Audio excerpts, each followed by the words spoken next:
क्या मजबूरी है, क्यों नहीं समाज को उत्पीड़न होते हुए देख रही हैं, वो क्यों नहीं सामने आना चाहती हैं। इस चीज़ से समाज भी परेशान हो चुका है। वर्गीकरण और क्रीमी लेयर को लेकर के, उसको लेकर के भाई इतना बड़ा आंदोलन कर रहे हैं, ये बहुत बड़ी बात है। और आने वाले समय के प्रधानमंत्री चंद्रशेखर भाई होंगे। चंद्रशेखर आजाद एक फेस हैं, ग्लोबली फेस, जो रेजिस्ट करते हैं बड़े मजबूती तरीके से।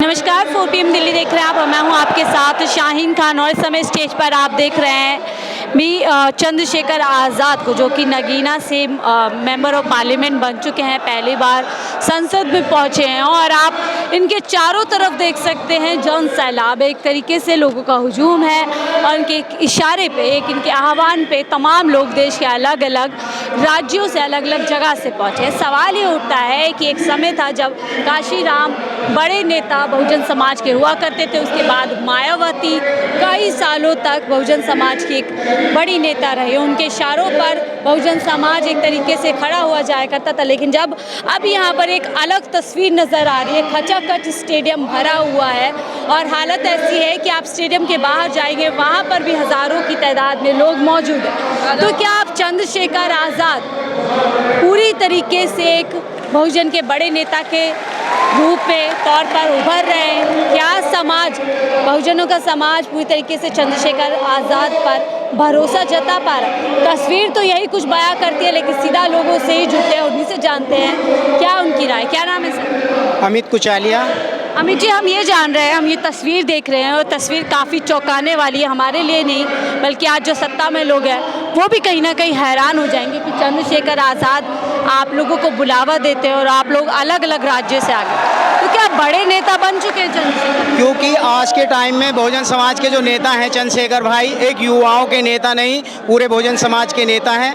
और एक आवाज़ ये लगाते हैं तो पूरा बहुजन समाज जाग जाता है।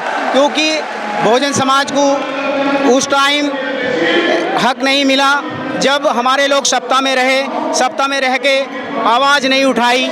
अगर हमारा व्यक्ति जब सड़कों पे उतरा तब वो चंद्रशेखर भाई की एक आवाज़ से सड़कों पे लोग आए। सड़कों को जब माहौल बनता है, कहा है किसी कवि ने कि अगर कोई सड़क पर किसी जाति धर्म के लोग अगर उतर जाए तो उस समाज का भला हो जाता है। तो सड़क पर उतरने का कारण हमारे चंद्रशेखर भाई लीडर हैं और इन्हें युवा नेता मान चुके हैं और आने वाले समय के यही प्रधानमंत्री होंगे। बहुत समय से हम देख रहे हैं, पिछले 3-4 साल से अगर हम देखें, चंद्रशेखर आज़ाद बड़े एक्टिव रहे हैं। सड़कों पर हम देखें, गोली तक उनको इस दौरान लगी, संघर्ष के दौरान। सवाल ये है कि एक समय था मायावती बड़ी नेता मानी जाती थी, तो क्या उनकी जगह अब चंद्रशेखर आज़ाद ने ले ली? बहन जी अपनी जगह कार्य कर रही हैं और चंद्रशेखर भाई अपनी जगह कार्य कर रहे हैं। क्योंकि युवाओं में जोश जो भरता है वो लीडर युवा ही भरता है।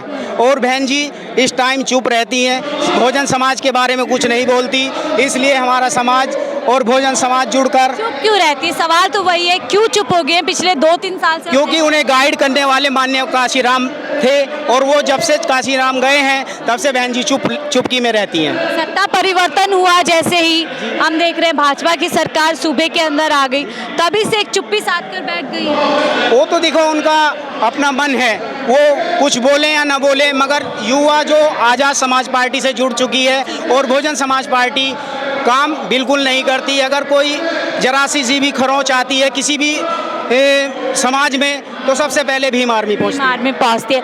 आप क्या कहेंगे, एक महिला है, आपने देखा होगा, हमने देखते थे मायावती सबसे आगे होती थी बहुजन समाज की नेता के तौर पर, अब कहीं ना कहीं पीछे हटती जा रही है और एक तरीके से चंद्रशेखर आज़ाद उभरते जा रहे हैं। चंद्रशेखर भाई इस टाइम जो हैं, कहीं भी पूरे देश में, प्रदेश में महिलाओं के, बेटियों के साथ उत्पीड़न होता है, हमारे भाई चंद्रशेखर आवाज़ उठाते हैं। बहन जी को भी वो आवाज़ उठानी चाहिए, वो एक महिला है, लेकिन फिर भी महिला के पक्ष में वो आवाज़ नहीं उठाती है। अब बहन जी की क्या मजबूरी है, क्यों नहीं समाज को उत्पीड़न होते हुए देख रही हैं, वो क्यों नहीं सामने आना चाहती हैं। इस चीज़ से समाज भी परेशान हो चुका है। आज हमारे समाज के साथ हर जगह, पूरे प्रदेश में, पूरे स्टेट में महिलाओं के साथ, बेटियों के साथ, चाहे हाथरस कांड ले लो या दिल्ली का कांड ले लो, कहीं भी। अभी मेरठ में कहीं पे आवाज़ नहीं उठाती है। सवाल वही है, क्या उनकी चुप्पी की वजह से हौसले मिले हैं कि अब ज़्यादा से ज़्यादा, आप देख रहे हो उत्तर प्रदेश में सबसे ज़्यादा क्राइम महिलाओं के प्रति हो रहे हैं, तो क्या उनकी चुप्पी उसके पीछे एक बड़ी वजह है, क्योंकि अब कोई बोलने वाला नहीं रहा, आवाज़ उठाने वाला नहीं रहा? अब ये तो हम मतलब पूरे समाज को पूछना चाहिए। एक अकेले आज़ाद समाज पार्टी या भीम आर्मी के लोग ही इस आवाज़ को उठाने का काम करते हैं। भाई चंद्रशेखर के साथ जो आज युवा महिला शक्तिकरण जुड़ा हुआ है वो उठाने का काम करते हैं। तो ये बात तो बहन जी को सोचनी चाहिए या बहन जी के कार्यकर्ताओं को पूछनी चाहिए। लेकिन ये अब बहुजन समाज चंद्रशेखर भाई को अपना नेता मान चुका है और आने वाले समय के प्रधानमंत्री चंद्रशेखर भाई होंगे। बड़ी मांग देखिए यहाँ पर उठ रही है। चंद्रशेखर आज़ाद यहाँ सिर्फ ना नेता बन गए, बल्कि लोग कह रहे हैं कि आने वाले समय के प्रधानमंत्री भी होंगे। और सबसे चौंकाने वाली तस्वीर आपको यहाँ पर मिलेगी कि युवा ज़्यादा संख्या में है। जिस युवा की बात लगातार प्रधानमंत्री मोदी जी करते हैं वो युवा आपको यहाँ पर दिख रहे हैं। दूसरे तरीके के युवा भी आपको इन दिनों दिख जाएंगे जो गौ रक्षा के नाम पे एक उत्पाद बचाए हुए हैं। आप एक युवा है, आपको ऐसा क्या कनेक्शन फील होता है कि आप चंद्रशेखर आज़ाद से अपने आप को जुड़ा पाते हैं और लगता है कि अब यही एक नेता है जो आपके समाज को आगे? First of all thank you ma'am. Majorly क्या है, जो डिस्क्रिमिनेशन है सोसाइटी में, चाहे कास्ट बेस्ड हो चाहे रिलीजन बेस्ड हो, जितनी एट्रोसिटीज़ वीमेन पे होती हैं, शायद ही अभी रिसेंट में यूपी सबसे ज़्यादा है, टॉप मोस्ट में राजस्थान भी है। राजस्थान में कास्ट बेस्ड जो एट्रोसिटीज़ होती हैं वो काफ़ी होती हैं। तो एक्चुअल में क्या है, हम राजस्थान से आते हैं, तो जो पश्चिमी राजस्थान है जहाँ पे सामंतवाद का गढ़ है, अगर सामंतवाद के गढ़ में कोई प्रेजेंट टाइम में सबसे कोई मजबूती से कोई लड़ रहा है वो चंद्रशेखर आज़ाद जी हैं। और ग्लोबली फेस अभी क्या है, रिसेंट में भी 4 दिन पहले फॉरेन गए हैं, तो वहाँ पे भी क्या है, कास्ट है ना, caste is not a particular issue of here, caste became the global issue. तो यहाँ के जो लोग बाहर जाएंगे तो कास्ट को भी प्रमोट करते हैं, तो वहाँ पे भी कास्टिज्म है ना एक ग्लोबल इशू बन गया। तो भाई साहब वहाँ पे गए थे, इन्होंने रेडिकल वे में वहाँ को लोगों को समझाता है कि भाई caste is a kind of disease. Chandrashekhar Azad always says caste is kind of disease and everyone who is practicing that is patient। Hindi में बोल सकते हैं। हाँ, तो मोस्ट ऑफ क्या है कि जो युवा क्यों जुड़ रहा है इनसे? हम देखते हैं और भी युवा आप देश में देख रहे होंगे जो गौ रक्षा के नाम पर निकल रहा है, जो जय श्री राम के नाम पर निकल रहा है।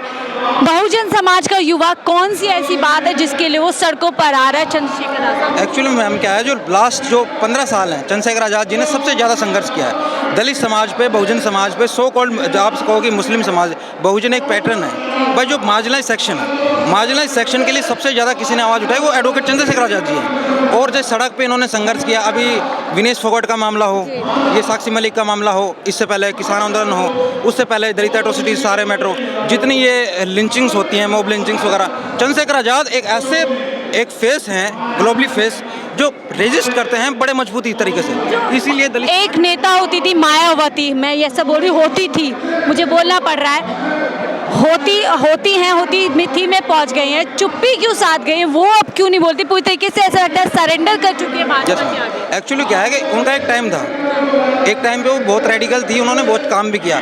बहन जी ने ये नहीं, हम ये नहीं कह सकते उन्होंने संघर्ष नहीं किया, काफी सत्ता से बाहर होते ही एक लंबी चुप्पी साध गई। उन्होंने क्या है, एक्चुअली जो आइडियोलॉजिकल एक्सेस था, विचारधारा में समझौता किया, उसकी वजह से उन्होंने ये नुकसान झेलना पड़ा। अभी रिसेंट में क्या है, बीजेपी के साथ में उनके इंटरनल साँठ-गांठ होती है, उस वजह से वो थोड़ा एक लिमिटेड हो गई हैं, तो वो देर में भी दैट काइंड ऑफ रीजंस सीमित हो गई हैं। और शायद यही वजह है कि आप चंद्रशेखर आज़ाद पर लोगों को भरोसा हो रहा है। हम लोग को चंद्रशेखर भाई पे बिल्कुल भरोसा है, क्योंकि भाई ने अभी जो सुप्रीम कोर्ट का आदेश आया 1 अगस्त 2024 को जो सुप्रीम कोर्ट का आदेश आया, वो भी SC/ST में उपवर्गीकरण और क्रीमी लेयर को लेकर के, उसको लेकर के भाई इतना बड़ा आंदोलन कर रहे हैं, ये बहुत बड़ी बात है। और भाई चंद्रशेखर आज़ाद जी SC/ST के ही नहीं, पूरे बहुजनों के एक मसीहा के रूप में आगाज कर चुके हैं। भाई चंद्रशेखर आज़ाद जी के साथ हम लोग हैं। SC/ST में क्रीमी लेयर और उपवर्गीकरण का हम लोग बहिष्कार करते हैं, इसका हम लोग सदैव बहिष्कार करते रहेंगे। आप उत्साह देख सकते हैं, चंद्रशेखर आज़ाद को इतना समय हो गया बोलते बोलते, लेकिन उसके बाद लोग यहाँ पर बने हुए हैं, डटे हुए हैं। आप पूरी तरीके से जनता के अंदर देख सकते हैं, तो ये तस्वीरें बहुत कुछ बयां करती है कि अब वर्तमान स्थिति में माध्यम से एक पंक्ति कहना चाहता हूँ। वर्तमान में प्रधानमंत्री नरेंद्र मोदी जी को मैं कहना चाहता हूँ कि इस भीड़ को आप देख लीजिए, इस भीड़ को देख लीजिए, हम भीमा कोरेगांव वाले हैं और आवश्यकता पड़ी तो हम लोग भीमा कोरेगांव को भी दोहरा देंगे। एक पंक्ति के माध्यम से आपको बताना चाहते हैं कि हम फूल है कांटे बनने पर मजबूर ना करो। SC/ST में क्रीमी लेयर वर्गीकरण आया है, इसको संघर्ष में ध्यान में रख के हम एक पंक्ति कहना चाहते हैं, हम फूल है कांटे बनने पर मजबूर ना करो, हम बुद्धिजीवी हैं युद्ध करने पर मजबूर ना करो। हम फूल है कांटे बनने पर मजबूर ना करो, हम बुद्धिजीवी हैं युद्ध करने पर मजबूर ना करो। इतना जुल्म ना करो भीम के लाडलों पर कि कलम चलाने वालों को तलवार चलाने पर मजबूर ना करो। हम लोग संघर्ष करने वाले लोग हैं, हम लोग संघर्ष से समझौता नहीं करने वाले हैं और कभी भी उद्देश्य के साथ कोई समझौता नहीं। SC/ST और SC/ST आरक्षण जिंदाबाद। ठीक है, तो मैं आपको बोल रही थी कि वर्तमान स्थिति में इन लोगों की भावनाएं अपनी अपनी बात रख रहे हैं, लेकिन वर्तमान स्थिति में अगर कोई बहुजन समाज का सबसे बड़ा चेहरा कोई नज़र आता है तो वो चंद्रशेखर आज़ाद नज़र आता है। और शायद यही वजह है कि आज हज़ारों की तादाद में लोग दूर दूर से यहाँ